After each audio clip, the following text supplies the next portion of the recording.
Welcome students, last ভিডিওতে আমরা class অ্যাসাইনমেন্টের কিছু নিউমেরিক্যাল সলভ করেছিলাম কম্পাউন্ড অ্যাঙ্গেলের। এই ভিডিওতেও আমরা আরো কিছু নিউমেরিক্যাল সলভ করব।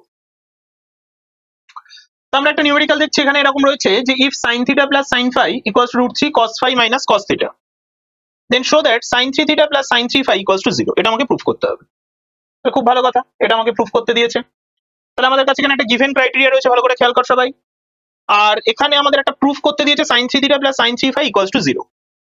তো দেখ, এখান থেকে তোরা আমাকে একটা কথা বলতেই পারিস যে স্যার এখানে তো sin c plus sin d apply করা যাচ্ছে লেফট হ্যান্ড সাইডে। হ্যাঁ, আমি সেটা করব। এখান থেকে cos c minus cos d apply করা যাচ্ছে, আমিও সেটা করব। তো করে আমাকে সেইভাবে আমাকে অ্যাপ্রোচটা নিতে হবে, ইনিশিয়াল অ্যাপ্রোচটা এটাই নিতে হবে। তো সেটা করি। তো sin c plus sin d এর ফর্মুলা কি? 2 sin c plus d by 2 মানে θ plus π by 2 into cos c minus d by 2। তাহলে cos θ minus π by 2।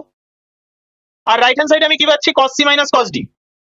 আচ্ছা, cos c minus cos d এর ফর্মুলা কি? মাইনাস যদি দিই তাহলে 2 sin c plus d by 2 into sin c minus d by 2। আর যদি minus না দিই তাহলে ওটা d minus c by 2, তাই তো? ওকে, এবার আমি একটা কাজ করি। দেখ, এখানে যে টোটাল